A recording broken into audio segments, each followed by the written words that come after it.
Welcome, everyone, to the PFF Fantasy Podcast, IDP edition. I'm Jon Macri, and we've reached the first bye-week hell of the season. It's 6 teams on a bye this week. No Bengals, no Falcons, no Saints, no Bills, no Jaguars, no Jets. There are a lot of IDP-relevant assets on those teams, so we're in a desperate spot for options this week, and as we get closer to the fantasy playoffs, there is no more important time to avoid the mistakes and the slip-ups from happening, so that way we could come away with a W. So buckle in, because we got a great one this week to help you through it. The Green Dot King is in the house, so let's get it.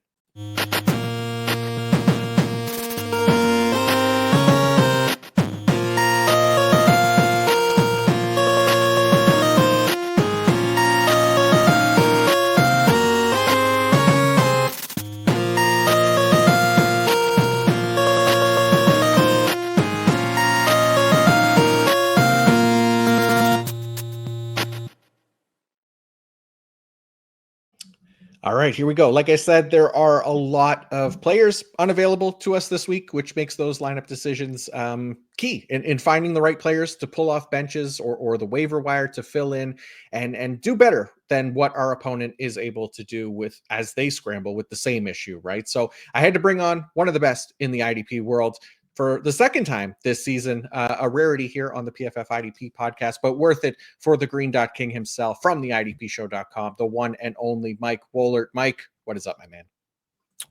What is going on? How's things going? Everything is good, man. We're in week 12. We're going to deal with this first bye. What did you want to call it? The bye week apocalypse? No, dude. Our teams have been butchered by the buys. Yeah, butchered by buys, man. It's it's going to be rough. And this is only the first 6-team bye week. There's another one following Thanksgiving in week 14. So it's perfect timing, right? Because it's not like we're fighting for fantasy playoff spots or anything. Fighting for playoff spots, and no injuries. So I mean, at least you don't have to worry about injuries. Yeah, luckily everybody's healthy. Yeah, we're all good. We're all good. Oh man, yeah, it's gonna be fun. But we still got quite a few games here. We got a lot of IDPs to discuss. We're gonna do our usual game by game breakdown, discussing all the key IDP information to get you ready for the week ahead. And yes, these episodes do tend to be a little longer. So do me a favor, don't leave a comment saying the episodes are long. It's free content. Feel free to listen to as much or as little as you like. We include the timestamps for each game in the episode description, so you can jump around, find the games you're looking for, listen on 1.5 times speed for podcasts, YouTube videos, whatever works for you. And if there's anything that maybe we don't cover, because the reason these are long is because we want to try to cover as much as we can and leave nobody's lineups behind. But if there's anything we don't cover, always feel free. Check out the IDP Fantasy Report, IDP Rankings. Those will be linked in the episode description. You could feel free to reach out in the comments section, reach out on Twitter to me or Mike. I'm sure we'll be happy to help folks as we get them. But let's get into it, Mike. And we'll start with a game that I know you're going to be invested in on Thursday night between your two favorite teams, the Pittsburgh Steelers and the Cleveland Browns. What would you like to talk about first? Yeah, can't wait for this one. And unfortunately, I don't think there's anything on TV other than that game that I'll be able to watch. So I am stuck. But anyway, yeah, the offensive line has been definitely a major point of contention for the Browns this week. We thought they had some things figured out, but DeJuan Jones suffered a brutal leg injury. Jed Wills totally forgot how to play left tackle, and it does look like he's going to be out. So Jermaine Ifedi is going to be in at left tackle. So Nick Herbig has a plus matchup on that side of the field. Winston also holding the ball a little bit too long. I think he's been responsible for 3 of the 12 sacks, and he's got a 27.8 grade when under pressure. Herbig, I think he returned last week, or he has returned, but he had a 19.2% pressure rate, 3.2 second time to pressure. He plays a bit wide, but he's able to get to the quarterback. And if Winston holds onto the ball, it's going to be all problems. Watt gets Jack Conklin's side of the field, but I mean, I think it is. I think QB, I think sacks are still more maybe of a QB stat. So, Winston's holding the ball. He's going to have to get the ball out quick. Then you got Cam Hayward. That's also a disruptor up the middle. I can't believe how long he's been playing, but yeah, I really like Nick Herbig. And if you're betting sack props, I think on DK he's plus 155 for over a quarter of a sack. So I mean, you get a half sack, you cash. I mean, you cash. So I like the matchup for Herbig. TJ Watt's obviously a weekly starter, no matter what. So I mean, he's one of those elite guys, matchup proof. But I do like Herbig in the event if you need a streamer. I think he's almost has that Nick Bonito upside of last week. I think Bonito had a 3-sack game, so that's kind of what I'm kind of putting him in that big type of blow up game. And then in terms of the linebackers, it's Patrick Queen, and then that's it. I mean, the Browns are pretty. I mean, they were allowing a lot of tackles, but I don't, it's the offense is a little bit stagnant, but yeah, you're still going to start Patrick Queen as Peyton Turner and Landon Roberts are still in a rotation in the nickel defense, but Peyton Wilson's been grading a little better, but still Landon Roberts seems to do a little bit better in run defense. Deshaun Elliott, DB3 for a streamer, tackles to safeties. Cleveland's not a favorable matchup.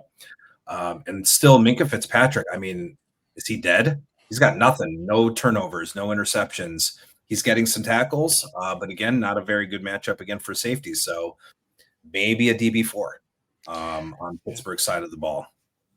Yeah, it's I don't know what's going on. Minkah, I mean, he's playing so deep this year. It's kind of crazy. But yeah, for Deshaun Elliott too, like we talked about it last week, he's only playing about 3/4 of the snaps because he's coming off on third downs and obvious passing downs. So might only play like 40, 50 snaps this week. So even in a week like this, I think there are a lot of full-time safeties we could plug in, right? And like you said, I mean, Nick Herbig's the big one. I talked about him on the recap show, played 82% of snaps last week. He had a quiet pass rushing game because most people do against Balt Lamar there.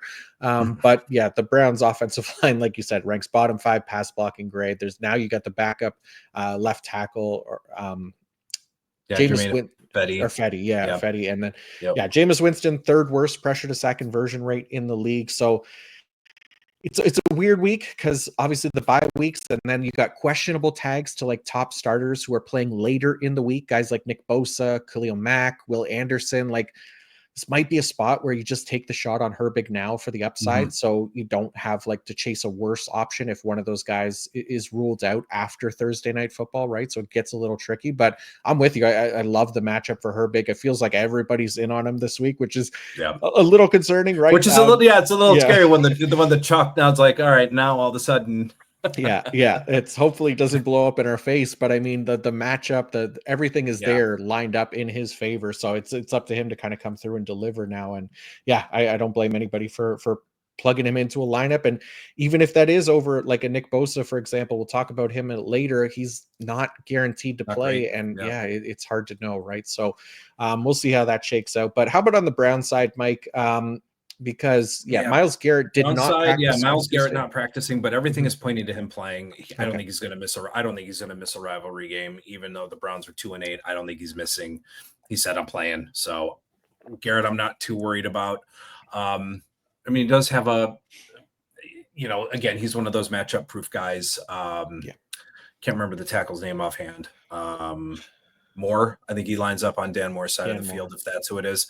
But again, he's matchup proof, even though the sacks are way down. Pressures are still right where they need to be. I mean, he's had 17 pressures over the last 3 weeks. So he's generating pressure, even though basically every part of his body is hurting. So he's really just in a lost season, he's still generating pressure, and he's just one of those guys that could just blow up for you and have those big games. So if again you need a streamer in a deep league, Ugbo Okoronkwo actually has the better matchup. He's going to be lining up on Broderick Jones, who's got a 48 pass block grade. He's allowed a sack in 5 of his last 6 games. Ugbo has double-digit fantasy points in 2 of his last 3 games, a 74.8 pass rush grade, and a near 11% QB pressure rate. Geez, oh man. So he's actually in a pretty good spot that if Garrett does end up seeing some double teams, Ugbo has kind of stepped up a little bit since the trade of Zadarius Smith. In terms of the linebackers, I think the linebackers have a really good matchup. I think the Steelers are allowing the most tackles to the linebacker position. So I like Hicks as a kind of a sneaky LB1. Diabate is getting in there. And then, of course, you have a Devin Bush revenge game. So Bush played percent of the snaps last week, had 8 tackles, so pretty decent efficiency.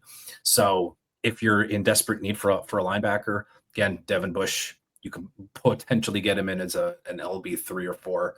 And Grant Delpit, Steelers top 10 defense and safety tackles allowed, and he's got 7+ tackles in 3 straight. So that's really where I'm going for the Browns on the IDP side. I'm going Garrett, Hicks, Diabate if you need him, Bush if you need him, and Delpit. Uncle Ronco, if you can find a sack prop, is worth putting some money on. But if you need Uncle Ronco as a streamer, but Garrett is a ride or die guy. He's just so disruptive. You don't want to leave a 2 or 3 sack game on the bench. No, and it's not a bad matchup either, right? Russell Wilson, 25.5% pressure to sack conversion rate. That's the 7th highest among quarterbacks. So, yeah, again, Myles Garrett, he's different. Even if he's not 100% healthy, like this guy, it doesn't matter who he's lining up against. He's just been so dominant. And yeah, there's games where he has a lower floor, but we continue to play him for that high upside, which not a lot of players have. And guys like TJ Watt, absolutely. But I mean, Myles Garrett 100% is staying in my lineup as well. And I like the call on Obo Okoronkwo, 63% of snaps in week 11, had like a 90.3 pass rush grade, taking advantage of a bad New Orleans offensive line and got a sack in there. So I don't mind him as a streamer this week. It was a season high in snaps, obviously with Zadarius Smith gone. I expect him to do that again this week and gets that positive matchup against Broderick Jones, like you mentioned. And I like the call on the linebacker. Steelers giving up the most tackles per game to the position. So just a nice group there to target. And yeah, Delpit too, 25 tackles over his last three games is a great number. So definitely targeting him as well. Okay, let's go. We'll go on to the Sunday in just a second. I just want to give a shout out to our friends at DraftKings. The best part of football season, checking out the post-game stats, which wideouts scored more than 2 touchdowns, which linebackers delivered double-digit tackles. Think you could pick who will do what before kickoff, then play Pick 6 from DraftKings, an official daily fantasy partner of the NFL. Download the DraftKings Pick 6 app, select between 2 and 6 players, and choose if they'll have more or less of a stat. It's that simple. And for all first-time Pick 6 players, check this out. New customers play $5 on your first pick set, get $50 in Pick 6 credits. Download the new DraftKings Pick 6 app now and use code PFF. That's code PFF for new customers to play $5 on your first pick set, get $50 in Pick 6 credits. Only on DraftKings Pick 6. The crown is yours. Gambling problem? Call 1-800-GAMBLER. Help is available for problem gambling. Call 888-789-7777 or visit ccpg.org in Connecticut. Must be 18 plus. Age and eligibility restrictions vary by jurisdiction. Pick 6 not available everywhere, including New York and Ontario. Void where prohibited. One per new customer. Non-withdrawable Pick 6 credits expire in 6 months. Limited time offer. See terms at pick6.draftkings.com/promos. Okay, let's go to the Sunday slate. The Detroit Lions versus the Indianapolis Colts. And we'll start with the Detroit linebackers because Alex Anzalone likely out for the remainder of the fantasy season, which moves Jack Campbell into a full-time green dot role. Really like Jack Campbell's potential here the rest of this season. I have him as LB 18 right now. It figures that one of his first games without Anzalone would be like in a really poor tackle matchup against the Colts. The Colts are allowing the 31st most tackles per game to the linebacker position. But that being said, he's a much better bet to overcome that matchup than Anzalone would be. You look at their tackle efficiency on the season, right? 14.3% for Campbell, 11.1% for Anzalone. It's also worth shouting out Malcolm Rodriguez, who should also play in that kind of 90% range. But again, it's a poor matchup. So he's like low end LB3 at best for me this week. We'll see what happens with David Long as well, because the Lions did bring in David Long this week, obviously was released by the Miami Dolphins. The role that like I could see Long playing is kind of that LB2 role that Campbell was in with Anzalone in the lineup, maybe 70 to 80% snap role, while Rodriguez maybe plays about the same amount of snaps, just more on the edge. It seems to be kind of where they liked to maybe move him. They moved him out of that spot when Anzalone got hurt last week, but that's where he was playing. So maybe not right away this week, but I do expect David Long to potentially get in there and develop into that our normal part of that rotation. But how are you feeling about this Lions linebacker core? Are you seeing it any different there? No, the people that are asking me about Rodriguez, I'm thinking it's probably going to be this week. It's probably maybe the week to use him until Long kind of gets acclimated, because I know he's on the practice squad. So if he gets elevated, I would probably raise an eyebrow, but I don't know if it's enough to I mean, I would imagine him only seeing maybe a handful of snaps in his first, but who knows at this point? You think who knows what these people, some of these coaches are thinking. But I know Long is a good run defender, but I don't know. I've always liked Rodriguez. I've always thought he was a pretty solid player, but I think this is probably the week that you're probably going to be able to use him. And then if he has a good game, maybe try to sell high, and we'll see how David Long fits in.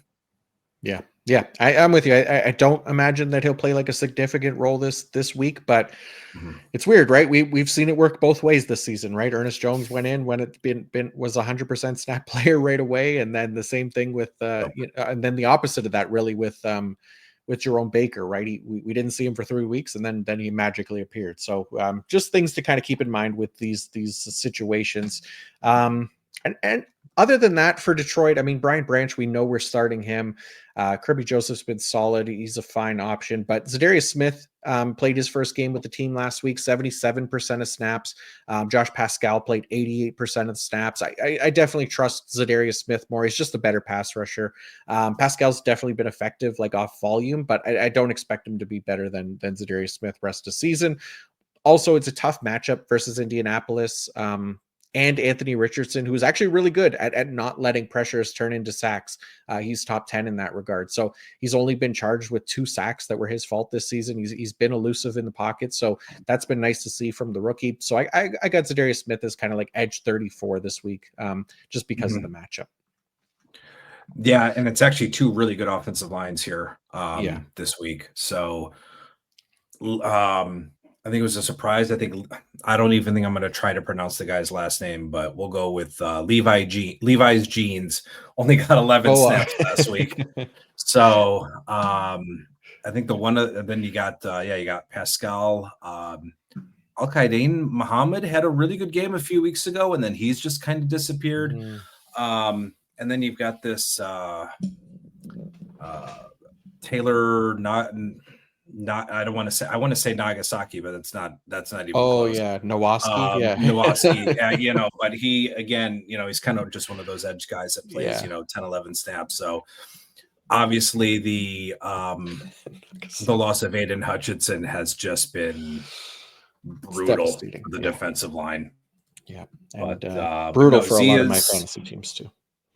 Yeah, but Z, is obviously will help a little bit. I do like the matchup for Alim McNeil. I think if there's any weakness within that Colts offensive line, I do think it's in the interior, because I do remember, as far as points allowed, I think the Colts were a top 10 team in points allowed to defensive tackles. So I do like Alim McNeil if you do kind of need a deeper DL streamer. And I think he's a pretty solid start within DT required league. So I do like Alim McNeil.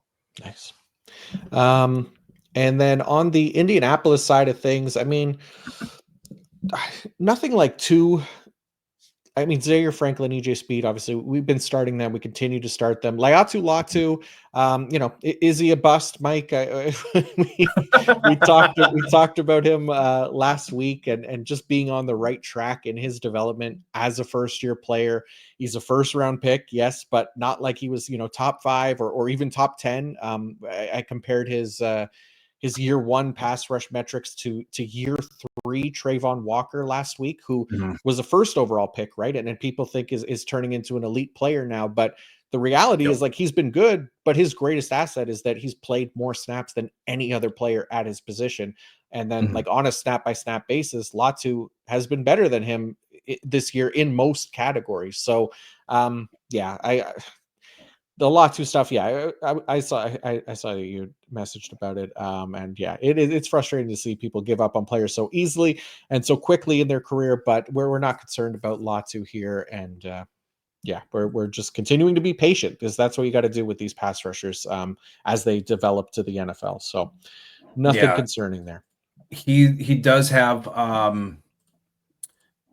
as far as his matchup goes, I know I think he should avoid Sewell side of the field. So at least that's a good thing for him. But yeah, Buckner, he'll match up on Ragnow, and Ragnow I think is a top 2 center as far as PFF grades.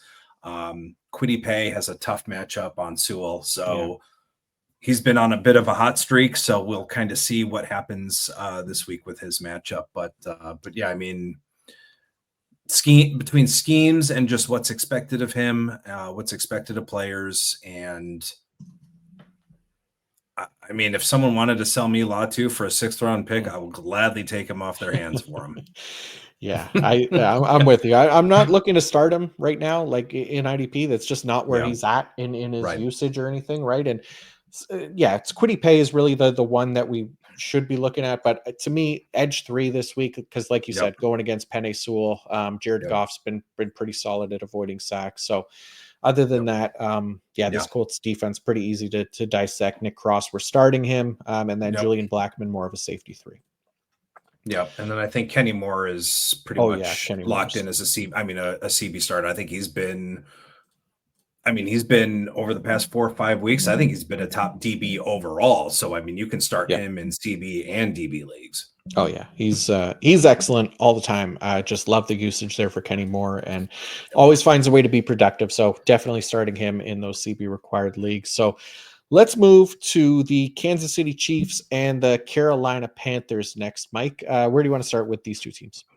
So yeah, Kansas City. I mean, unfortunately, Nick Bolton, I think his 170 tackle season is starting to be an outlier and not what has become not the norm.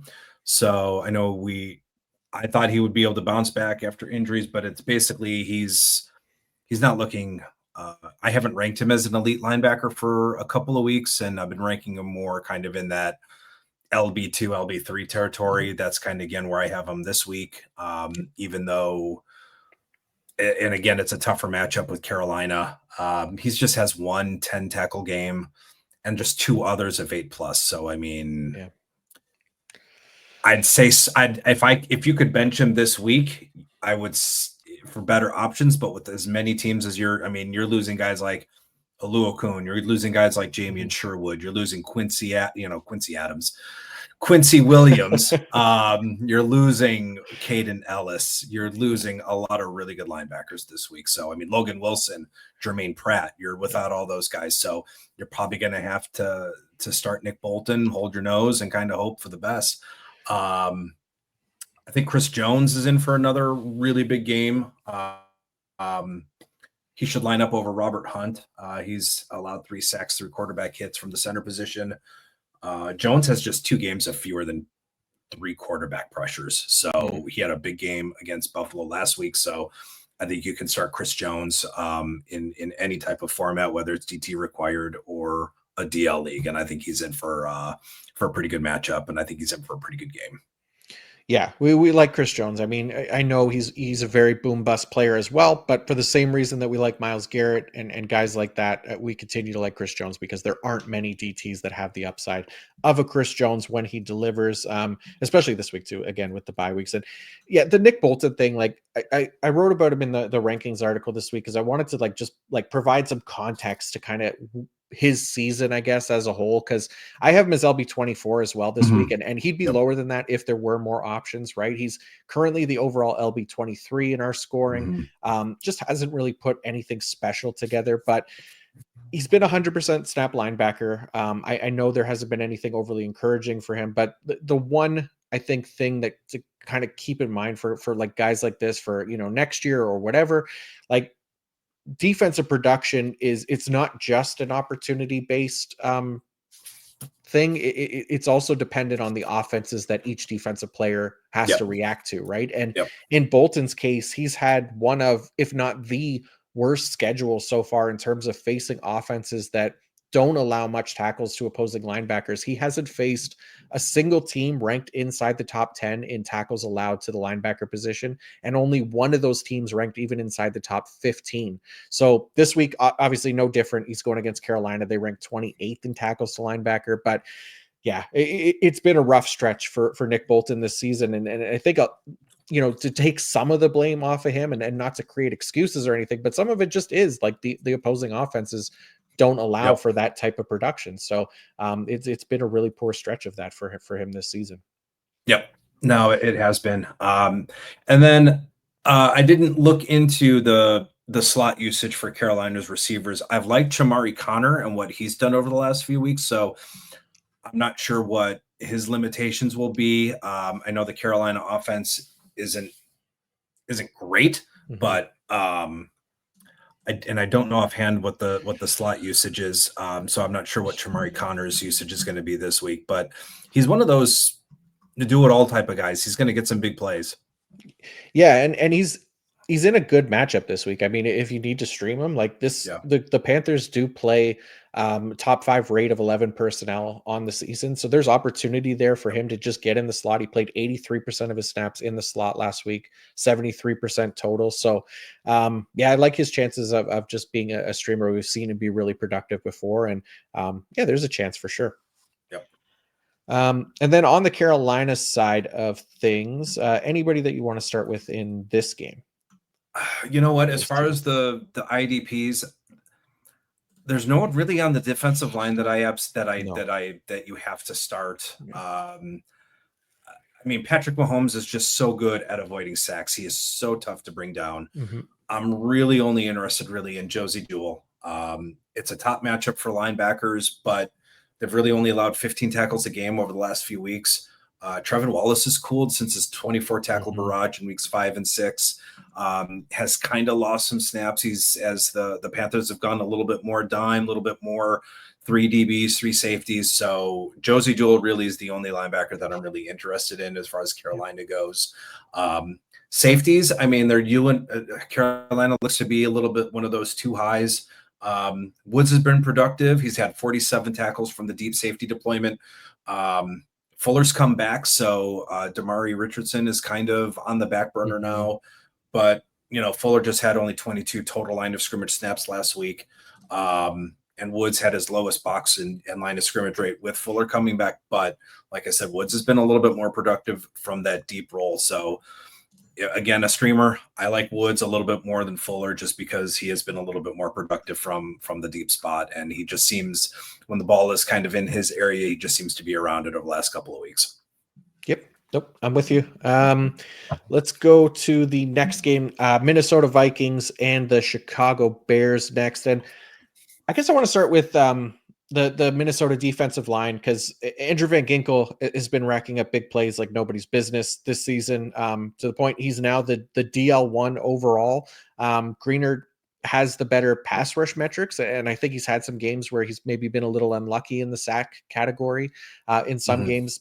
So I think he's kind of getting overlooked of this duo, but they're both really good. They're both excellent options. I know Pat Jones had 2 sacks last week. It's like the 3rd time that he's done that or some shit this season, but I don't trust Pat Jones as far as I could throw him. He Mhm. played a season high 75% of snaps last week. He was still behind Van Ginkel and Greenard.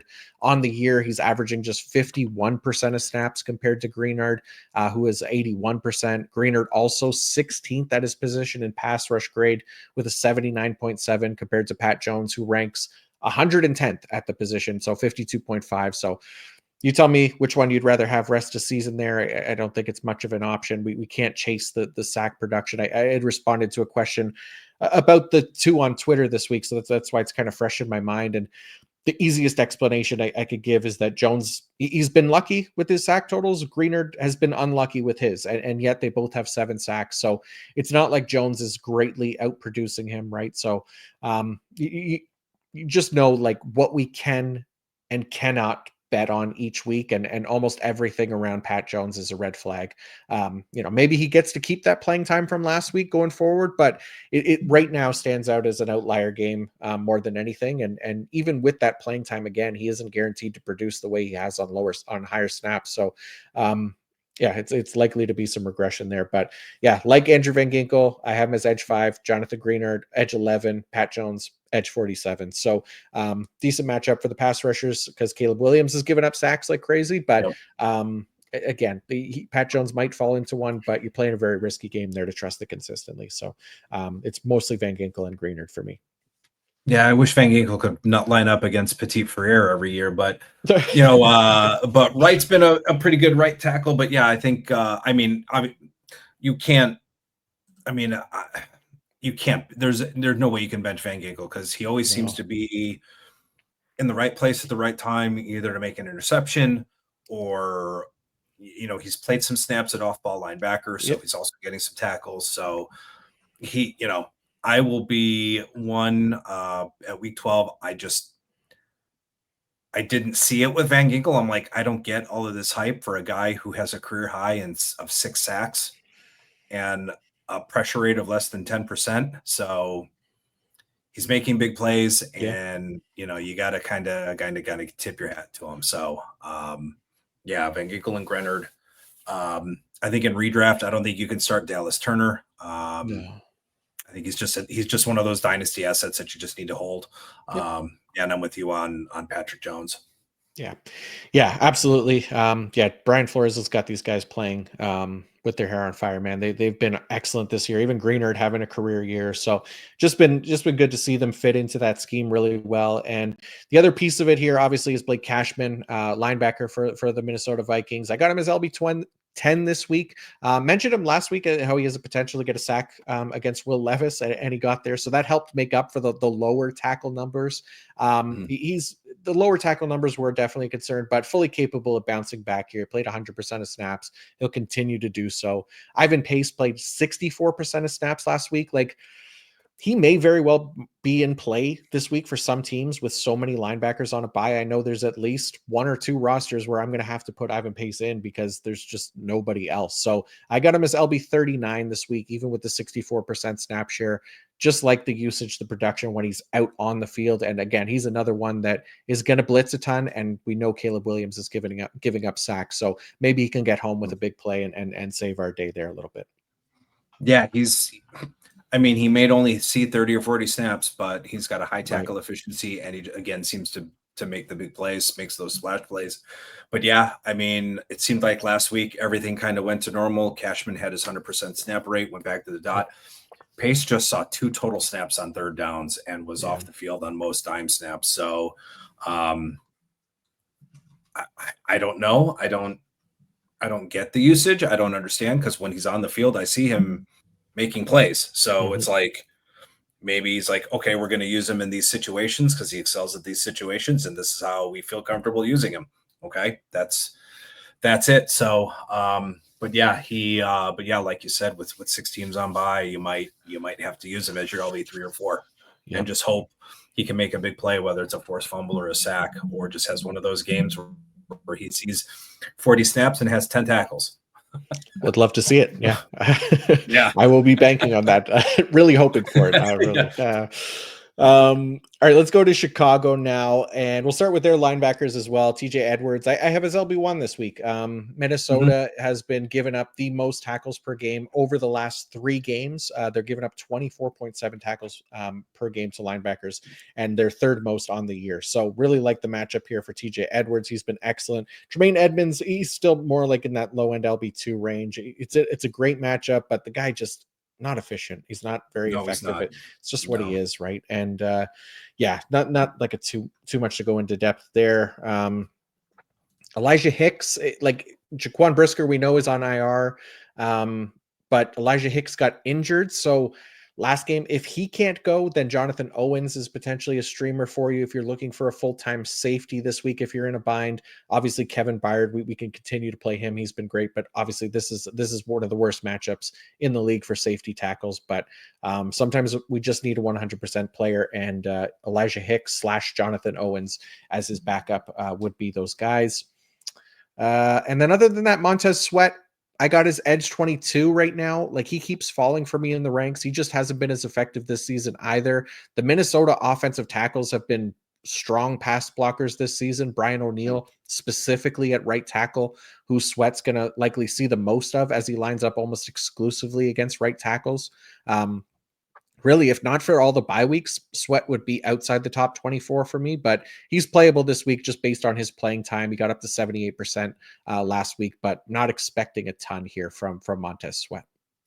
Yeah, I got Sweat as I've got him ranked within the top 30 of DL, so he's in at edge 17.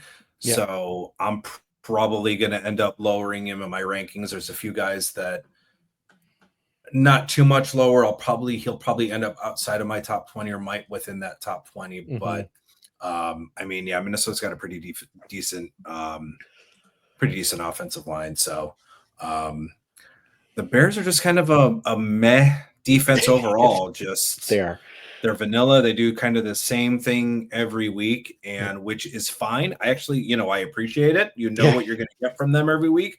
Okay, I don't need to worry about TJ Edwards or Tremaine Edwards. I know they're going to be on the field 100% of the snaps. I know all these guys are going to have the same usage, so I do appreciate that from them. But it just results in it's just a very meh defense with not a lot of standout. I mean, Montez Sweat is a good run defender, so I know he sets the edge really well. But yeah, other than that, on the defensive line, I mean, Ron Dexter, if you need a DT streamer, but again, it's a good offensive line there in Minnesota. Yeah, it's a good good offensive tackles. I think that the interior of their line is their weakness, right? So that could be the point of attack there. Like you said, Gervon Dexter as a streamer, so I don't mind that. All right, let's go to Tampa Bay and the New York Giants now. Mike, where do you want to start with these two teams? So, I mean, on the defensive line, I mean, yeah, it's Tommy, you got Tommy Cutlets, you got, that's right. But I think with Diaby, I think he's got actually a tough matchup. I think Evan Neal is back at right tackle, and I think he only allowed one hurry on 45 pass block snaps. Mm-hmm. So I guess it's one of those games where if Tommy DeVito just holds onto the ball, Diaby can get loose and take advantage of that. So again, a streamer, but it is a tough matchup. But if he can get, if he can take advantage of his win rate and get a good get off, then he certainly has a chance to get after it, get a sack on DeVito. As far as the linebackers outside of Levante, I'm not touching anybody. KJ Britt now sharing snaps with JJ Russell. I've noticed they're actually running a more modified nickel defense with 3 outside linebackers on the field and just 1 off-ball linebacker with Levante David. So outside of that, I'm not touching any of the linebackers. I do like Tyke Smith. He's a big play safety, so I'm definitely interested against him against DeVito. Just looking at his whole combined big plays, he's got a 3.3% big play rate with a combined interceptions, passes defense, forced fumbles, recoveries, tackles for loss, quarterback hits, and sacks. So he's been a pretty big play defensive back in his rookie year. And he's got a 13.6 play on making play on the ball rate. So I think he's got 5 total defended passes and an interception. He's averaging about 0.24 fantasy points per snap. So I think it's a pretty good matchup if he can, take advantage of Tommy DeVito. So I'm probably, like I said, I'm probably attacking Diaby. I don't mind Vita VA just because he's just and he can just go get off at any time. But that's on the Tampa side. And of course, Winfield. I mean, Winfield is just an every week starter. I think he's just one of those guys. He's one of those 5 DBs that you just plug in every week. You don't think about it. And, he's just one of those ride or die DBs. If you have him, you're just going to start him and he just has a lot of upside. Yep. I think that's fair, and yeah, I actually like Diaby this Mhm. week against, like you said, against Tommy Cutlets there. But I mean, he's going to line up on both sides of the offensive line as well. Like Evan Neal, like you said, he finally played a full game last week. He ended up with a 49.3 pass block grade, but he's better than that for sure. And then you got Jermaine Illuminor on the other side, obviously Mm. DeVito at quarterback. So could be a nice matchup for yes Diaby, as I've been calling him when I want to start him. And then Kalijah Cansey too, I think is interesting. I Yeah. got him as Yeah, I DT can't see. 13, but he's another one that's really been fortunate with his sack numbers lately, because if you look Yes. at pass rush The sack metrics, rate. yeah, it like in each of the last two games, like his pass rush metrics have not been good at all, and quarterbacks have really just kind of fallen into him to boost those numbers. So Yep. Yep. I worry about investing too much in Cansey right now. Like, despite him being like a former first round pick and all that, he's not quite there yet. He's not on like that Jalen Carter level, I think, if you want to compare the two, but solid option for DT required leagues, and a decent matchup. How about on the Giants side, Mike? Anybody stand out to you there? Well, Brian Burns, he's going to be an interesting start because as of this recording, Tristan Wirfs hasn't practiced. Yeah. So that's going to be a big key as to, or a big factor into where I have Burns. Cause I mean, with Wirfs has a 92 pass block grade. He's just a friggin' wall. But if Wirfs can't go, Justin School's the backup. He allowed a sack in week 10 before the bye week. So I will definitely like the matchup for Brian Burns if Wirfs can't go. As far as the back end of the defense, I'll start Tyler Nubin. And then Bobby Okereke is just, as of right now, my projection is just totally off on him. His production has completely fallen off a cliff this year. I think he's on pace for, I think when I wrote up the three down, or when I looked at linebackers, I think he was on a pace for about 122 tackles. I think I had him projected for about between that 155, 160 mark, and he's just way off that pace. So the production just unfortunately hasn't been there. As far as any of the other secondary, yeah, I mean, Drew Phillips has been pretty solid, but I think you're just going to go with your main guys. Micah McFadden, maybe a sneaky LB3, LB4, Mm-hmm. typically will get in between 70 to 75% of the snaps. And he's usually good for a big play here and there. So hopefully it's one of those weeks where he can get in maybe a 75% snap rate, maybe get 4 or 5 tackles, maybe get a big play. Yeah. Yeah. I don't again, we might have to be playing some of these guys that aren't playing full-time snaps because of the bye weeks. But yeah, there's a few guys like I like Drew Phillips against Tampa Bay this week. Tampa Bay 4th and 11 personnel rate. Phillips playing that full-time slot role. They've also allowed the 4th most tackles per game to opposing cornerbacks. So really like Drew Phillips as a streaming option. He's one of the higher ranked cornerbacks for me this week. And then Tyler Nubin, another safety, kind of getting strong usage in the box. He's averaging 49% of his defensive snaps from the box over the past 4 games, and as a result, he's delivered 30 tackles over that stretch, which is the 6th most from week 7 to 10 that they had the bye week in week 11. So he should continue in that role, and as the team's lead box safety and present more tackle opportunities. So Yep. like him against Tampa Bay, who rank 14th in tackles per game to the position. Okay, New England and Miami is next up, and we'll start with New England. They're linebackers as well, because it's a classic Patriots rotation here between Jelani Tavai, Christian Ellis, Sione Takitaki. So a little bit of a mess last week. Tavai played 81%, Ellis 69%, Takitaki 35%. So an intentional rotation, essentially, where Tavai is coming off on passing downs, Ellis is coming on, and then Takitaki and Ellis also split early downs as well. Like, they'll have value in deeper leagues, but that's about it. Tavai is the highest ranked for me, and that's at LB 36. So nothing crazy there. And then Kyle Duggar returned last week after 3 games away. Really like him. Safety 7 for me this week. Dolphins allowing the fourth most tackles per game to opposing safeties, and he played 50% of his snaps in the box last week in his return, which is what we should expect from Kyle Duggar. That's been his typical usage. Yep. And then Christian Barmore, speaking of other returns, Yeah. Christian Barmore also returned. That was really nice to see after that blood clot, and apparently was Yeah, like I thought he was out for the life-threatening at one. year. I Yeah, I thought thought he so was out for too. the year. It was sounding really bleak there for a bit, and luckily, yeah, just kind of came out of nowhere. He's back in there, played 40%, so nothing crazy as far as pass rush metrics, but I think a great stash in like DT required leagues. He finished as DT6 last season in scoring. He had excellent pass rush metrics, an 84.9 pass rush grade that ranked 8th at the position, and that's just been like a calling card of him since he's entered the league. So might take him a few weeks to get back to that form, but if he does, he could be a really key piece to rely on here late in the year, especially in those DT required leagues. Yep.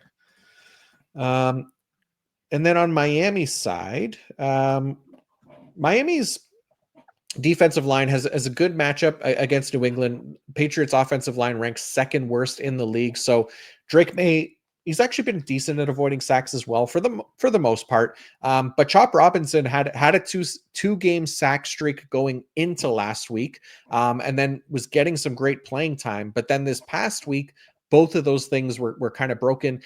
He didn't get a sack, and then he only played 43% of snaps, which was interesting.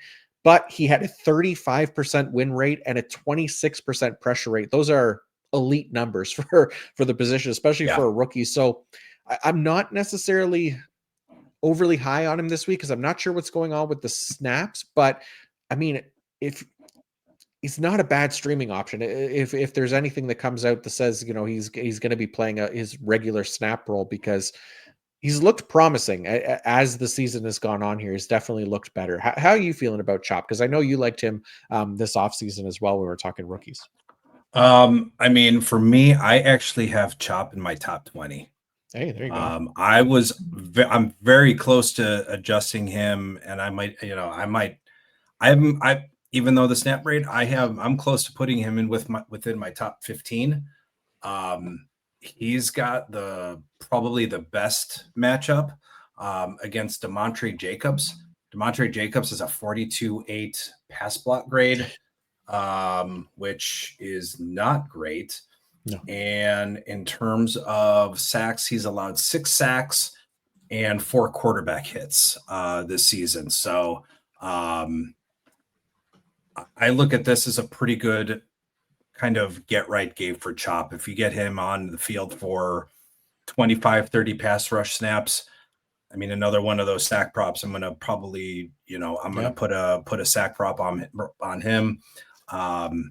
I could even see him getting multiple sacks on this guy because Demontre Jacobs is just not a good. He just hasn't been good. He had a few games against Tennessee and Chicago where he graded pretty well, but definitely regressed against LA last week. I'm definitely high on Chop this week. Nice. Yeah, I'm looking at Demontre Jacobs right now, 76th out of 75 offensive tackles. 76 out of 75?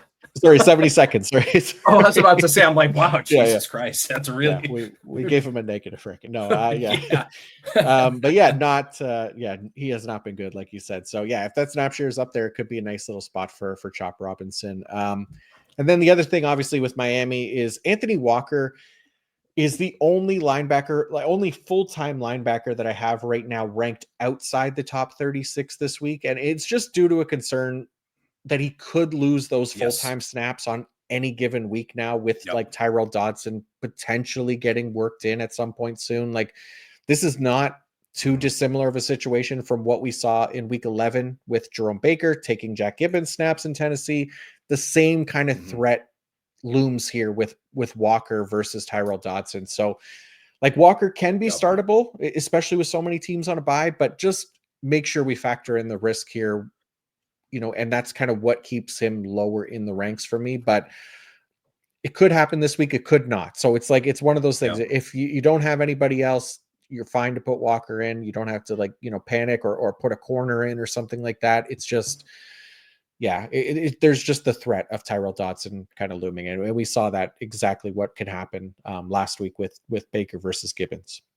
Yeah, especially when you've got the coach saying, "Hey, Jack Gibbons is playing out of his mind. I can't take him off the field." And then all of a sudden, They took him off the field. at halftime you see Baker with like 32 snaps compared to Gibbons' 7. And you're like, and there was no news. There was not. I mean, there was nothing that even remotely was telling you, okay, Baker's going to play. It just happened. And again, I'm searching a lot on Tyrell Dodson. I'm not finding anything in terms of his potential role. So, people that are asking me about Dodson or Walker, if Dodson, I have the same information as you do. I'm not an insider. I wish I was.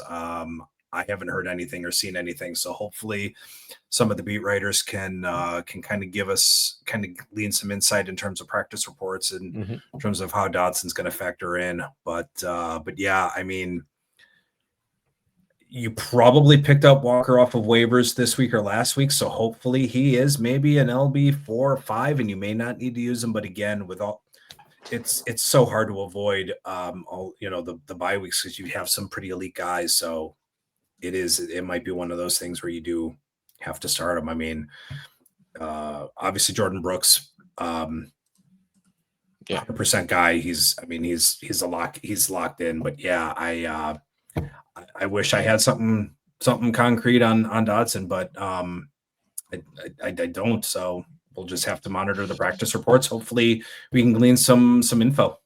Yeah, that's all we can hope at this point. You never know. There might be something that comes out here later in the week, but for now, just paying attention to the situation. And again, we'll have the snaps out there on Sunday when they play. So let's move to Tennessee and the Houston Texans. Mike, where would you like to start here?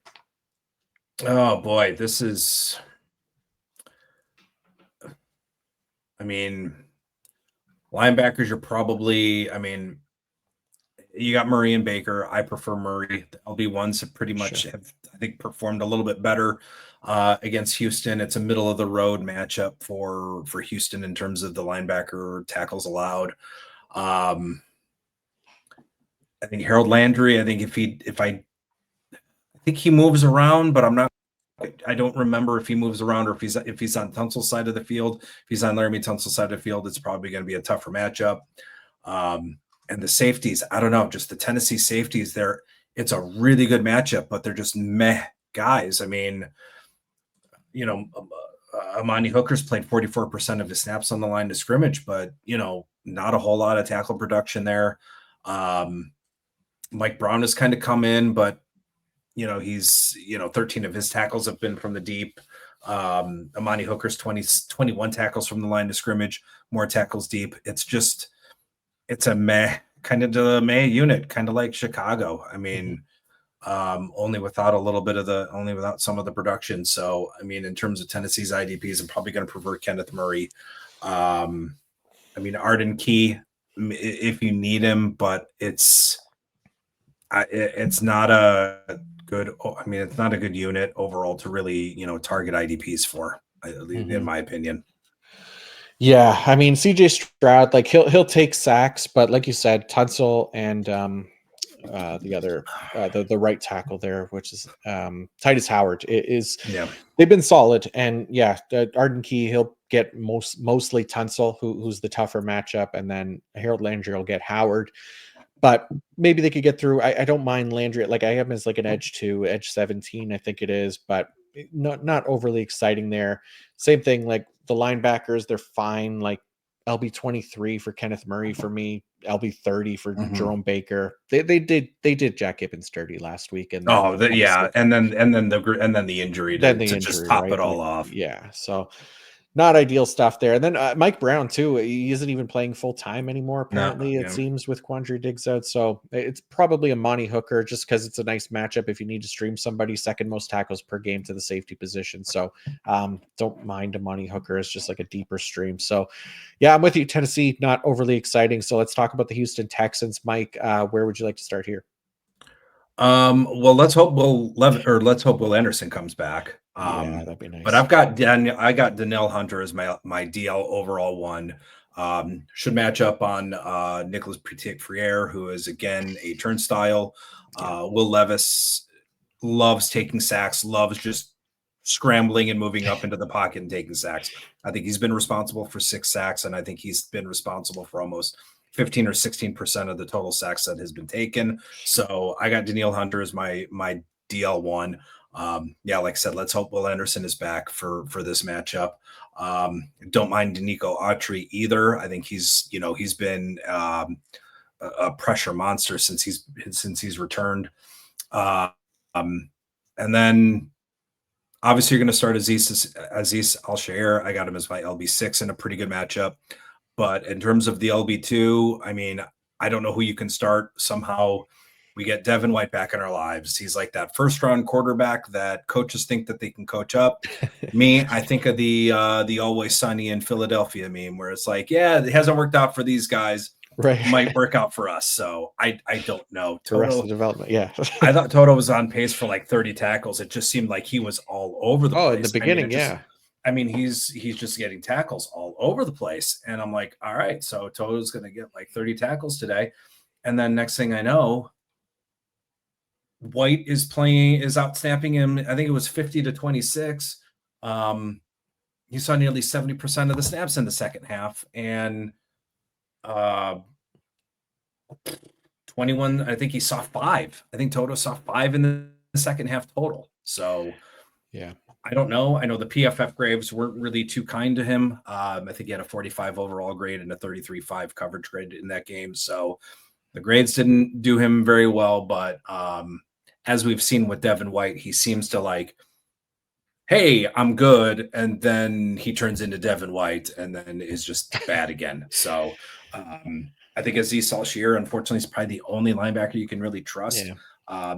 Honestly, if I was going to trust an LB2 even though White's getting more snaps, I'd still rather go with Teodo Odo over Devin White. Yeah, it's weird, man. I think we got to see it another week here before we really trust anybody. Like you could pick up White as like a speculative ad just because like that second half he played so much more than Toto. Like 91% it was of the possible snaps in the second half, and it wasn't an injury thing. So I've added him. I mean, I was looking at him like, did he get hurt? It didn't get noted in the game book. Nothing. Yeah. Well, he was playing special teams, right? So it wasn't even like, he was out there. It just, I don't know what happened, but we know what Devin White is, right? He's been one of the more inefficient tacklers in recent years. So we're just kind of holding him, seeing what the snap share looks like. I mean, if you're in a really desperate spot, maybe you could put him in, but not loving this. I'd much more obsessed with the defensive line in this matchup. Like you said, Will Anderson, Danielle Hunter, both those guys are in the top 8 for me this week. And that Tennessee offensive line has been awful. And Will Levis, second worst quarterback in the league at allowing pressure to turn into sacks. Only Spencer Rattler is worse. So he's in great company there. So hopefully Hunter and Anderson can keep it going if Anderson is back in. If not, Danico Autry definitely an option too. Yep. And even though I don't take a whole lot into account for depth charts, but I didn't even see a move on the depth chart. I mean, Toto Odo is still listed as kind of a starter. But and I don't know what's going on with Christian Harris, so I don't know what's I saw something with him. That they were thinking like after their bye week, which is week 14, they were thinking of bringing him back, or at least activating him off IR. And then who knows after that? So he's just basically not going to be fantasy relevant unless he immediately plays. So let's go to Dallas and Washington next. And we'll start with, let's start with Micah Parsons because he played 95% of snaps last week, as did Chauncey Golston, but wasn't able to do much in the box score. Again, it's fine. It happens. And again, this week going against Jaden Daniels, he's another one of those rookie quarterbacks who's doing a nice job avoiding sacks. But a lot of the rookie quarterbacks actually doing a pretty good, other than Caleb Williams, but most of these rookie quarterbacks doing decent at avoiding sacks. Bo Nix as well. But Jaden Daniels specifically has done well. Parsons, like I said, held off the score sheet last week. He's going to face right tackle Andrew Wiley, who ranks 48th in pass blocking grade. He hasn't allowed a sack, but that speaks, I think, more to Jaden Daniels than Wiley, most likely, right? Because Parsons going to be the toughest matchup that Wiley has faced this season, because even when Washington faced Cincinnati and Cleveland, he did not face Trey Hendrickson or Myles Garrett for more than I think even one snap. They play mostly against the left tackle. So yeah, like this potential for Micah Parsons here. And continue to leave him locked into lineups. And then other than that, that's kind of it. Like for Dallas, like Eric Kendricks, LB14, DeMarvion Overshown, LB17 for me. Like fine starting those guys, no problem there. Yep. Anybody else for Dallas for you? Not really.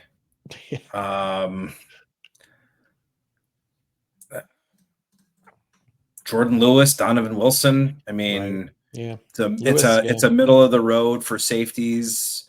Looks, middle of the road for cornerbacks. So, kind of just Kendricks, Overshawn, Parsons, and just kind of move on if you need to. Yeah, I don't mind. Like you said, Jordan Lewis. He didn't play last week, so we'll see if he's healthy and is back this week. But if he's back, I don't mind him and CB required. But yeah, there's not a lot here for IDP assets right now. So let's look at the Washington Commanders. The Dallas offensive line has been bad this season. They're likely going to have to pass a lot again this week to stay in this game. And then you got Cooper Rush at quarterback. So this Washington D line has an opportunity. I don't know that there's many that I trust from this group, or at least feel overly comfortable with. But it's a revenge game for Dan Quinn and his former Cowboys, Dorrance Armstrong, and even Dante Fowler. I definitely trust Armstrong a lot more than Fowler. Talked about why that was last week, and Fowler shit the bed as expected. 39% of snaps for Fowler last week. That really makes him difficult to trust. And then obviously 0 points and just a 0% win rate did nothing. So this is what this guy is. It doesn't mean he can't fall into a sack every once in a while, which he's done quite a bit this season, but maybe he's more motivated this week. It's an easier matchup too than, Jordan Mailata and Lane Johnson in Philadelphia. But I do still worry that Dante Fowler is not really good enough. He's a below average pass rusher who doesn't have a strong enough snap share to trust. So Dorrance Armstrong's kind of the one for me. He's clearly the best pass rusher on that team. Career high and team high 78.9 pass rush grade right now. Just the 3 sacks on the year. So he kind of flies under the radar. But again, I trust the pass rush metrics, trust the playing time. And again, maybe the revenge game narrative could play into it a little bit more this week as a potential streaming option. I got him as like edge in the edge 3 range. So nothing crazy, but don't mind Dorrance Armstrong. Yeah, and like I said, pretty decent matchups. I mean, Terrence Steele, 52.1 pass block grade, and then you've got Tyler Guyton, 61.7 pass block grade. So Washington is mostly a nickel, so Armstrong should see the bulk of the snaps on Guyton's side of the field. So Fowler, if he breaks free, I mean, he's boom or bust. He's either going to get 0 sacks or he's going to get multiple sacks. So, right. And I think Cooper Rush, I don't think he took a sack last week. I don't think he even took a hurry, but he's definitely not a good quarterback. And I mean, I think he's just one of those things where he'll probably throw an interception or 2. But I think he's, like you said, streamers. Yeah. Danielle Hunter got home on Rush last week a couple times, right? And then Autry as well. And like he's been pressured a lot. So and he's been better than average at avoiding sacks so far, like Cooper Rush. But still, that offensive line is only going to be able to help him so much here. It's really not going to be able to help him. So the rest of the Washington IDPs, I mean, Bobby Wagner, a great matchup here against the Cowboys, giving up the 4th most tackles per game. Frankie Louvu continues to be kind of that boom bust sack dependent option. Really, like he has sack potential again this week versus that line and Cooper Rush. So he's a fine streamer. It's just, again, remembering that his floor is often much worse than most full-time linebackers. The good thing here is that the Cowboys have been a good matchup for linebackers. So don't mind Frankie Louvu this week. Jeremy Chin has been the talk of the town here. He's been on a hot streak recently, posting 3 straight games of 13 total tackles, in large part due to his ability to kind of capitalize on that box heavy deployment, right? He's averaging 47% of his snaps in the box these past 3 weeks, which is one of the better overall usages for safeties in the league at the moment. He does face one of the worst matchups for tackles this week against the Cowboys. They rank 24th overall in tackles allowed to opposing safeties, but over the past 3 games, they rank second last in that regard at 8.7 per game, in large part due to that change at quarterback, which keeps him, for me at least, just outside the top 12. I have him as safety 14 this week. I do expect him to kind of come down to earth a little bit, but don't mind, like, if that usage continues, better matchups, like, he should be in that safety 1 range on a weekly basis if he keeps it up. Yep. So that is Washington and Dallas. Let's go to Denver and Las Vegas next. Mike, where would you like to start here? So I guess Brandon Jones, is he questionable? Is he questionable? Because I know he's had, I liked him heading into the season, but yeah, he's had 9+ tackles in 3 of the last 5. It is a tough safety matchup. But again, with the bye weeks kind of taking a hatchet to our teams, if he's active, I think you can start him as a DB3. Yep. As far as the linebackers go, I guess it wouldn't be an IDP season without Zach Cunningham in our lives. So I think he had 11 snaps, but again, it's the year of our Lord 2024. Why is he getting snaps? At least he's not out snapping Sternid. Sternid had, he's still playing fewer than 50% of the snaps, but Barton is really the only guy that I really care about, because he's got the snap rate. But you had Quan Alexander and you had Zach Cunningham in a season. Can we get Blake Martinez out of retirement? Who else can we get here? Yeah, I think it was with Cunningham. It was only because there was garbage time in that game, right? Because Denver, Denver won. Yeah, it was 38-6. Yeah, it was over pretty quick. Yeah, so they threw them in there at the end, and just to get a cameo, like you said, to get Zach Cunningham back in our lives. But yeah, luckily, I don't think we'll have to deal with that on a weekly basis, hopefully. But yeah, Cody Barton is startable in that kind of LB3 range. It's not the best matchup, middle of the road, like you said, and then Sternad not playing full-time snap share, right? So that's always a concern. But again, you might not have better options this week. How about the Denver defensive line, though? Because Nick Benito's another guy that's been on fire lately. 9 sacks in 9 games now. I got him as edge at 19 this week because Minshew, he's bottom 10 in pressure to sack conversion rate. The Raiders' offensive line is just kind of below average here. So, I mean, Nick Benito, at some point, it's gonna stop, and we're gonna see the regression. But I mean, we kind of ride the hot hand here. He's just been so good. Yeah. Yeah, I mean, I think Minshew's been responsible for 15% of the total sacks. Benito has a good matchup against DJ Glaze. He lines up as the left end and nickel. Cooper draws Colton Miller, who's been interesting. He has a decent pass block grade, but he's allowed 6 sacks and 3 quarterback hits. So it's not a horrible matchup for Jonathan Cooper. He's got a 0.7 second pass rush get off. So he's quick off the snap, and he's got 11 quick pressures, which are pressures generated in fewer than 2.5 seconds. His time to pressure is a little over 3 seconds, but I mean, I don't hate the matchup for Cooper, but he is a boomer bust guy because, his tackle floor is low. So you kind of do need him to get a sack or, a sack and a half to kind of pay off, pay off his, sometimes pay off his ranking. But I don't mind the matchup for either Benito or Cooper. Yeah. Yeah, and the right tackle, kind of a great name, DJ Glaze. Just sounds like a problematic MC or something. But all right, let's look at the Las He's Vegas right for a Me Too movement. He's right for a Me Too violation. DJ Glaze. So let's look at the Las Vegas Raiders here. Anybody that you want to start with on this team? I mean, Max is matchup proof. He's every week starter. Only thing is he's got as of right now, the lowest quarterback pressure rate. Hold on. May need to edit that out, but anyway, one of the lowest pressure rates of his career. I think he's below 12% this year. He's still has a quick pass rush get off. And you kind of knew his tackles would be down, but the pressure rate is a surprise. So maybe he's just drawing more attention. I'd be interested to see what his double team rate is. Yeah. but again, he's an elite rusher. But really, he has no help. I mean, he's Tyree Wilson, and I don't even know who the other guys are. And if I don't know them, you don't need to know them.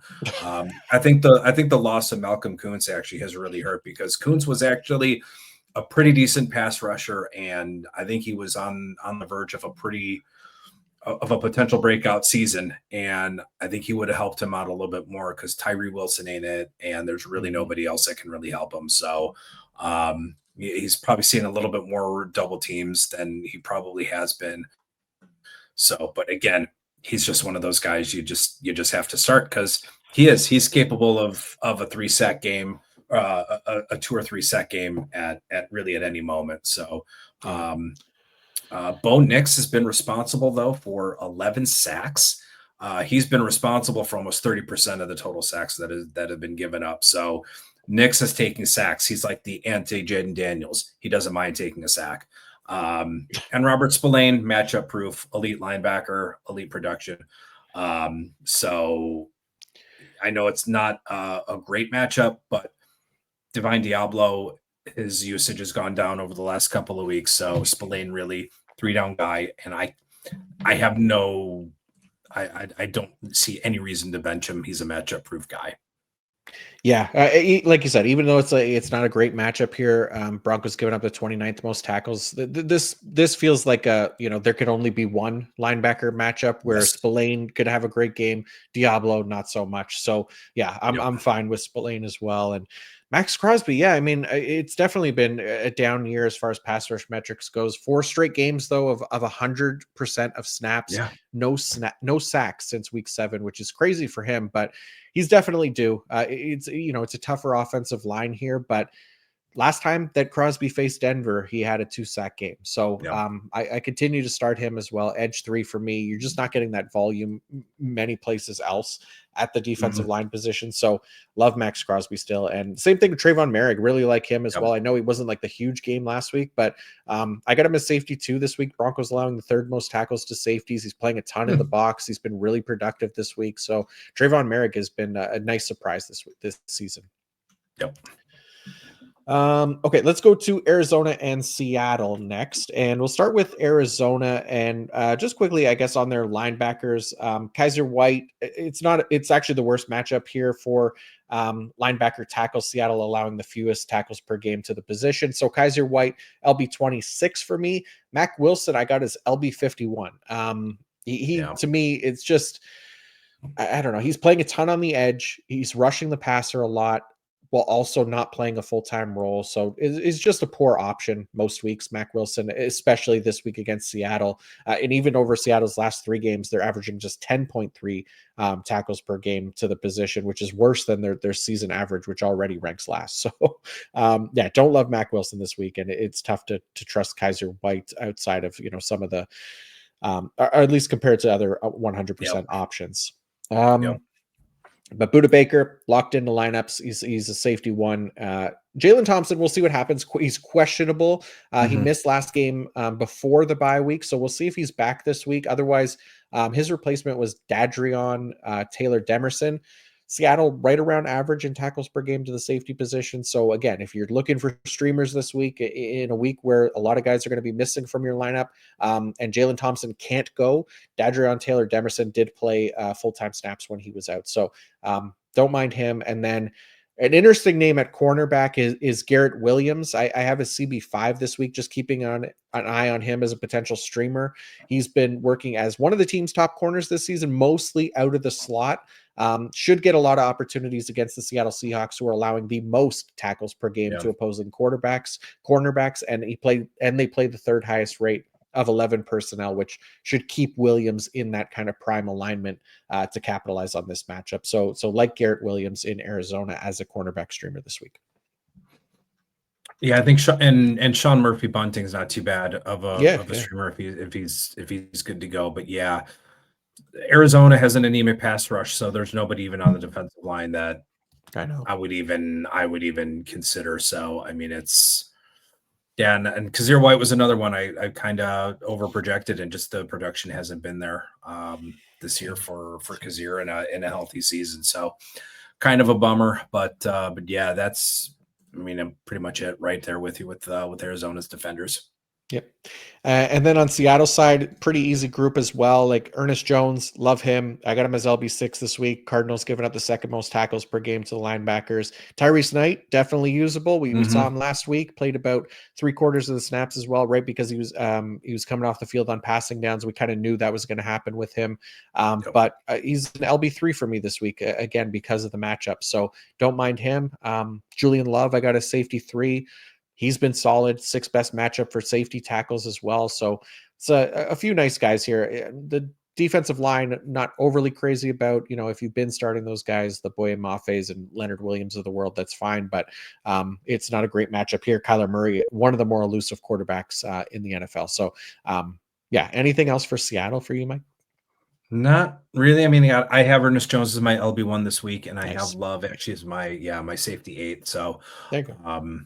yeah, very, very, productive. And like I said, Tyrese Knight, I'm actually kind of happy to see him get some snaps. I liked him coming out of the draft, and kind of interesting though that it was at the expense of Terrell Dodson. That release was still very, very surprising. Yeah. I'd be interested if something came out about him. It's just a very shocking thing when you release your play caller in the middle of the season. Mm-hmm. So, but yeah, nothing much else there. I don't think there's really a second safety that I'm interested in with Seattle. So yeah, it's pretty much Julian Love and Ernest Jones for the tackles. Yeah. Nice. All right, let's go to San Francisco and the Green Bay Packers next. Mike, where would you like to start with these two teams? Boy, Green Bay. If you went on Packers Twitter on Sunday, not very favorable to Quay Walker on Sunday. If you saw the video I shared in our Slack of some of the comments and some of the tweets, not a great day for Quay Walker. Not great in run defense and tackling. It just seemed like he's either overshooting a gap or overshooting the play. Grades weren't, very average, below average. I don't know how long his coverage can keep him on the field. I mean, I read in an article a couple of weeks ago, Milwaukee Sentinel, that it's possible Quay snaps could be scaling back and there could be some sort of a rotation or something happening with Eric Wilson, because Eric Wilson has been playing very well. Mm-hmm. Played well when he did have a full-time role, or when Quay had what's the only thing about the concussion. So Eric Wilson's been playing well. Nothing solid that's going to happen, but if I'm a Quay Walker owner, I'm probably having, my eyes or my ears, or I'm definitely curious to just see what happens, because his run defense and his tackling really haven't improved. And actually, overall, did we get hosed, or did we just overvalue that entire Georgia defense? I mean, there was Quay Walker, there was Channing Tindall. I mean, that whole entire defense. I don't know. But anyway, the linebackers, you still at this point still need to start Quay Walker. He's 100% snap guy, so you still got to start him. McDuffie has definitely lost quite a bit of the snap share. Edgerrin Cooper has definitely seems to have been overtaken. McDuffie as I think the LB2 in the nickel.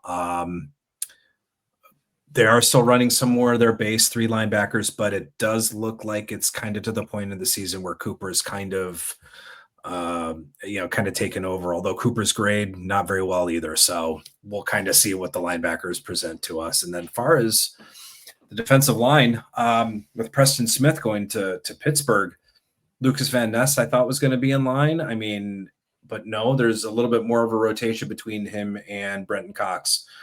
PFF grades have not been kind to Van Ness. I don't know if it's going to be there.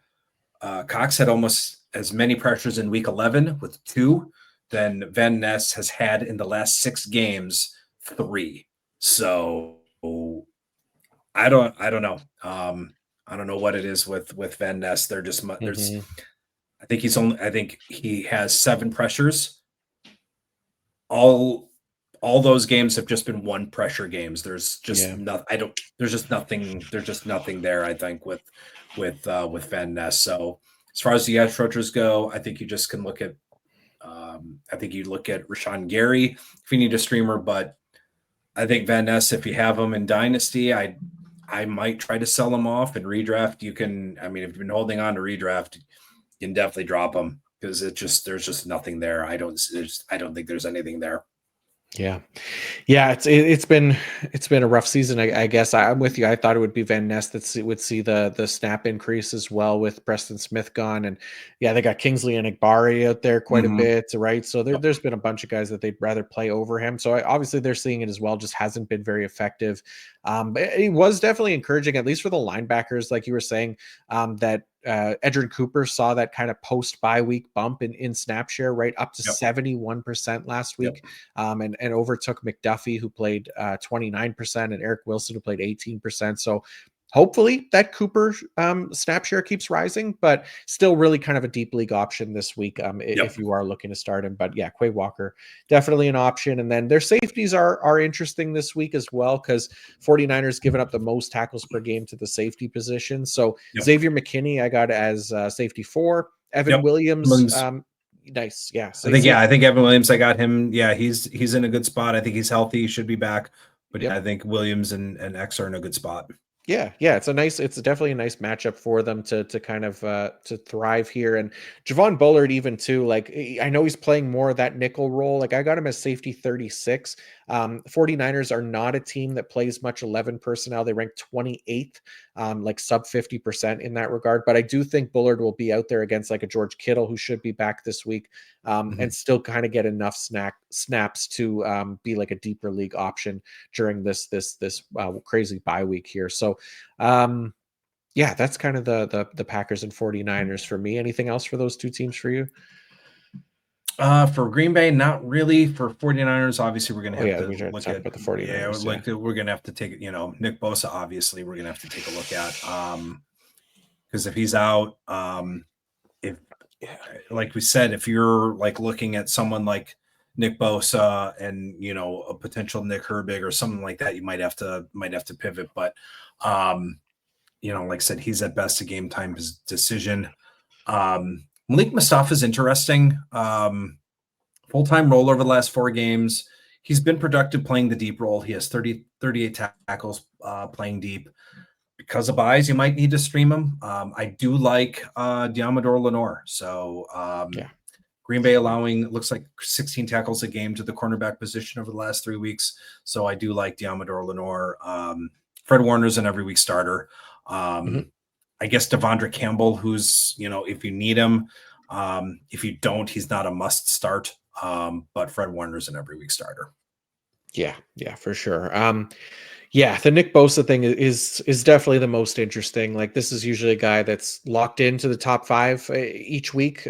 Like there's concern here after he was kind of forced to leave that game with the oblique and hip injury. He looked like he was in a lot of pain. Hopefully that's something that they can treat and he could feel better enough to play. The team seems optimistic that he can play. I guess it's just the concern about, playing time, whether the team will want to limit or manage his injury, just how effective he'll be if he does play through the injury. And then you add to the fact that he's facing the best pass blocking unit in the league in Green Bay. And the best quarterback in the league at avoiding sacks when pressured, Jordan Love. So it's a tricky situation, especially in a week where there's, again, limited options, but I got him as edge 13 this week. Usually would have him higher. There's 12 options that I have that I would rank ahead of him. We've talked about most of them this week. TJ Watt, Myles Garrett, Max Crosby, Micah Parsons, Andrew Van Ginkel, Daniel Hunter, Will Anderson, Brian Burns, Nick Herbig, Jonathan Greenard, Yaya Diaby, potentially Jared Verse as well. There's not many, but there are options out there. Nick Herbig is probably one of the ones more widely available that you might be able to stream. I don't know. It's risky. That's for sure. So hopefully you got options ready to go if he can't go. But if he's playing, I mean, you play him and then just hope that the snap share is fine and that he's going to play his normal game.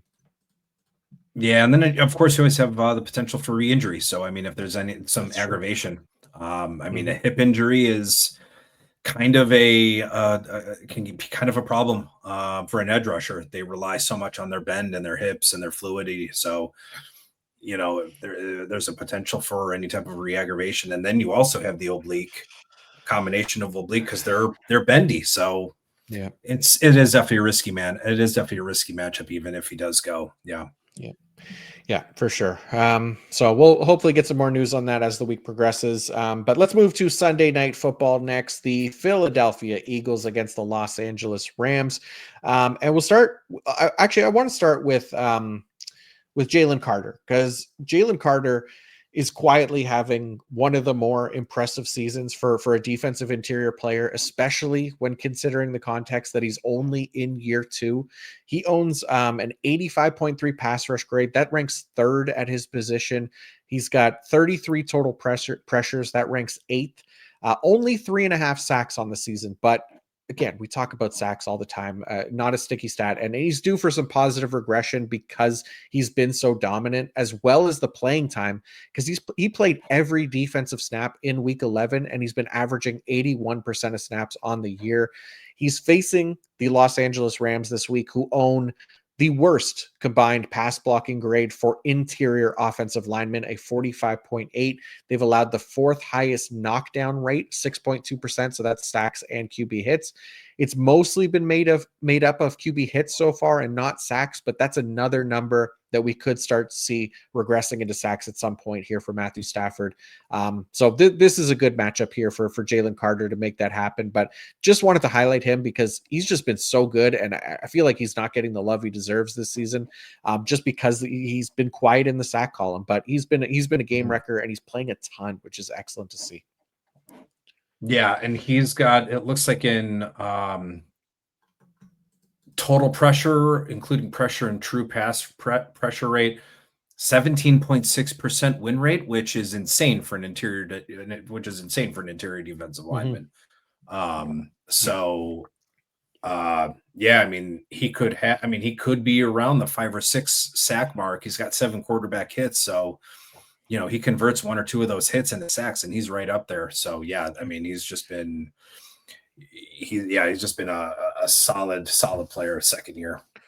Yeah, he's been excellent, and he'd definitely be somebody, like, if you're in a dynasty like DT required league right now, and you still got your trade deadline hasn't passed, like he's somebody that I'd be trying to get in on now. Like, you could potentially buy him for cheaper than what he's worth, I think, just because the production hasn't quite been as high, but still might be tough in DT required league. So Yep. that's Jalen Carter. I mean, other than that, Cooper DeJean, again, a nice matchup here facing the Los Angeles Rams. They are playing the second highest rate of 11 personnel. They've allowed the 5th most tackles per game to opposing cornerbacks. Really like the matchup for Cooper DeJean this week. Like it for Reed Blankenship a fair bit. Yep. I got him as safety 8. Yep. I mean, Zach Bond, Kobe Dean, these guys have been excellent. We don't need to go into too much detail there. We know that they're starters. We don't need to tell you to start them. They've been very good. So anything else for Philadelphia for you? I think that's it. I think what will be really interesting from just a matchup standpoint is to seeing where Quinton Mitchell lines up. If Mm-hmm. he sees a lot of Deebo Samuel, because Mitchell as a rookie is shutting down some pretty good wide receivers this year. Yeah. Against Puka So or Cup, right?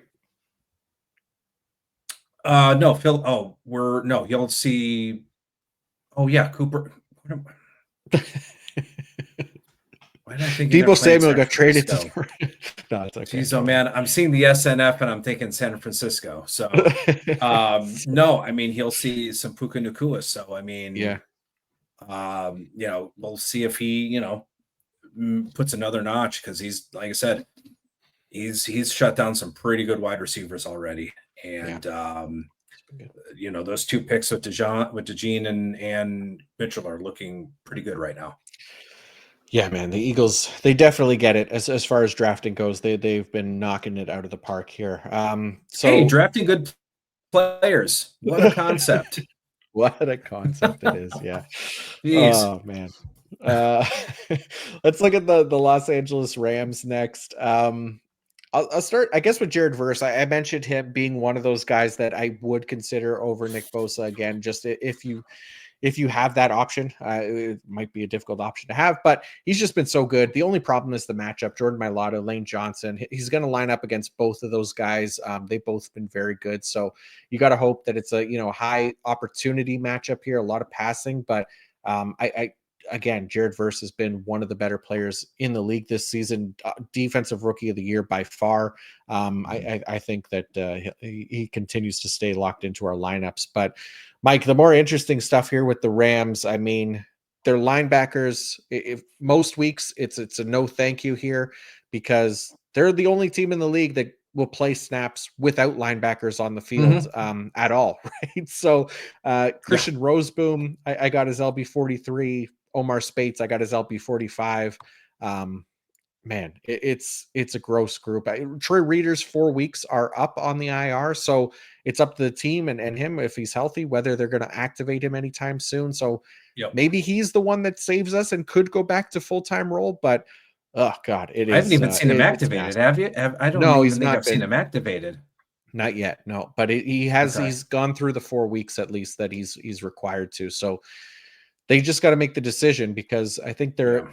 they have one IR activation left, and I think Yeah. John Johnson is also a possibility. So, I mean, just depends who they think they need more here, because they've been playing a lot of safeties, so it could go either way here.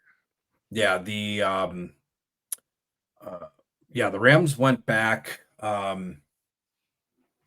He had a full time role in weeks. Roseboom had a full time role in week 7 and 8, Yeah. and then has seen fewer than 70% of the snaps now in consecutive games.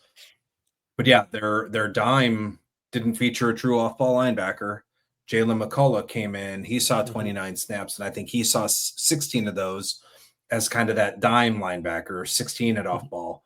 But Roseboom had a 22.4% tackle rate. So it's like your mind is just in this pretzel, like, how in the hell is this even possible? So, Right. and again, but with similar usage the previous week, he only had 2 tackles. So at this point, inconsistency is just a killer for your fantasy team, especially if you're vying for wins and really need to get a playoff spot. So I would say start Christian Roseboom at your own peril, and that's about it. But yeah, with Jared Verse and Byron Young, I mean, I looked up his stats. He's got sacks in, I think, four out of 5, 4 straight games. He's at double-digit fantasy points in 4 of the last 5. Jalen Hurts will take sacks and not at the fault of the tackles, but I mean, Mailata and Lane Johnson have allowed 1 sack between them. So it's again one of those just matchups that Byron Young is in play. Just know it's a tough matchup. But yeah, in terms of the other positions, I think you can start Quentin Lake. I think he's locked in. I think and then a battle of the Camerons. I don't know, Cameron Kinchin's got I think quite a bit of snaps last week, and Curl, they just kind of seem to be rotating back and forth to seeing who's going to be getting a full-time role. But Kinchins has been relatively productive, playing about 40 to 50% of the snaps. So again, it's just one of those things. How much volatility and how much risk can your team take at this point? We're in week 12, playoffs begin in a couple of weeks. So if your team can handle the risk and you're in a good spot and you don't need to worry, then yes. But yeah, it just at this point matter the volatility and how much you can take. Yeah, no, I'm with you. Quentin Lake definitely locked in. Cam Curl, yeah, I mean, he did go back to the 100% of snaps last week, but he's like a safety 3 for me this week. It's hard to trust him. He's playing mostly deep as well. Quentin Lake getting the better usage here. Kinchins, he was 55%, something like that last week.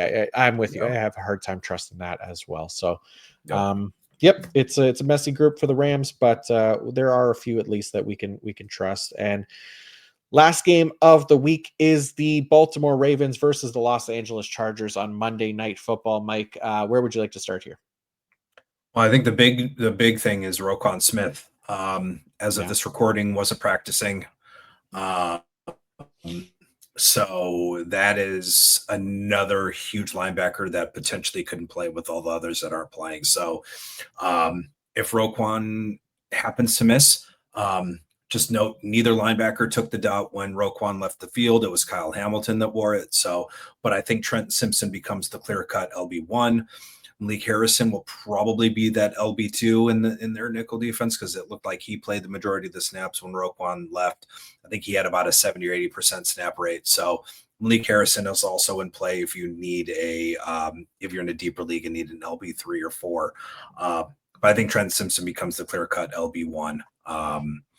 I'd imagine Kyle Hamilton probably could wear the dot again. I don't see Trent Simpson wearing it. I think he did wear it during the preseason, so got some acclimation with it, but I would probably project Kyle Hamilton to probably get it again. Yeah. I think Hamilton makes sense. He didn't play in the preseason, right? So I think Malik Harrison, he wore it at one point. He wore it a few, right? He wore it too. Yeah. But we'll see what happens. I mean, hopefully Roquan can go. Obviously, it's a hamstring issue, so we'll see. Monday night makes it difficult as well. So pick up Malik Harrison if you have Roquan Smith, and I think Malik Harrison could be a fine start if you need him. But and that's if you're going to roll with Roquan Smith and hope that he's active. But it's again another tricky situation here. Other than that, I mean, the safeties too. Kyle Hamilton was playing more of a deep safety role last week, but potentially with that shift in DBs that they did. So Marcus Williams and Eddie Jackson were benched. Darius Washington. Darius Washington now the starter. Marlon Humphrey moved into the slot more, so that's where Hamilton was playing a lot more previously. And then this past week, Hamilton 55% deep, 29% in the box. So still like Hamilton. Obviously, I really like this Chargers offense. I think they can pass with the best of them. Obviously, with Justin Herbert, they've really leaned into that recently. So even at a deep safety role, I think Hamilton's a top 10 safety this week again. And Darius Washington might be a fine play as well if you're looking for another full-time safety. So, and then after that, their pass the defensive line, tough matchup for both Odafe Owe and KVN, Kyle Van Noy. They get Joe Alt and Rashawn Slater, who have been both solid. I don't mind Madubuike in DT required leagues. Should line up over Trey Pipkins. Pipkins is a 51.3 pass block grade. So I think Madubuike is actually in a pretty good spot. Herbert, though, quick to pass. He's got a pretty good, he's pretty quick to throw, but will take sacks. And then Tavius Robinson's been pretty quiet over the last few weeks after having a pretty decent stretch run where I think he had 3 sacks in 2 games. So he's been a little bit quiet. So Madubuike is really the only defensive interior defensive lineman I'm really interested in. Owe or KVN if you're in desperate need for an edge streamer. Yep, I'm with you. All right, let's talk about the Los Angeles Chargers. Mike, where would you like to start with LA? Oh boy, that's a lot of red there. Diane, really the only one that I'm interested in at the linebacker position. Perriman, he's still not even in a full-time role, so he's just. And he got hurt. They seem to, he got hurt, and they're doing. It seems like they're doing a lot more dime, a lot more single linebacker with Derwin playing some of the slot, playing that nickel role. Baltimore's been stingy at linebacker the last few weeks, but I still think you got, beggars can't be choosers this week with linebackers. So he's been productive, so I'm rolling him out. Derwin's a ride or die. He never leaves my lineup if I have him. And I think you got to ride the hot hand with Thule. Whether Mac is active or not, I think you still need to ride the hot hand with Thule. Have no real interest in Joey Bosa. Bud Dupree, but if Mac plays, I think you start him, and then I think you go with still play with the hot hand with Thule. I think Thule has a pretty good offensive line matchup on. The name escapes me, so I apologize, but I know he's got the favorable matchup at the left tackle. Right. Yeah. No, I think Thule's been really good. Like I'm with you. I think we can kind of continue to roll with him a little bit. And I got him as like edge 18 this week, even in a bad matchup here, because Lamar's obviously been amazing at avoiding sacks, and then they have a really good offensive line. But he's just been so good. 7 sacks over his last 4 games, and Lamar will get into the and he'll scramble into pressure. So I mean, yeah, it's not impossible.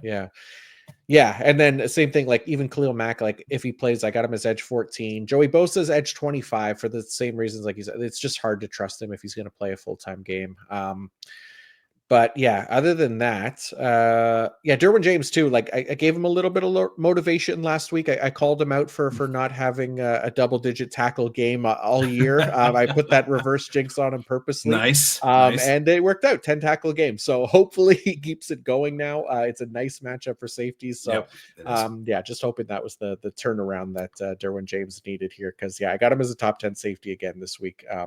Keeping him in there until he starts to dip again. Then I'm gonna have to ream him out in the locker room in front of everybody again. So just break the jersey frame in the back and be like, Derwin, just come on. Yeah, post like one of those Skip Bayless videos of him throwing out the Cowboys jersey in the garbage can. Do that with the Derwin jersey.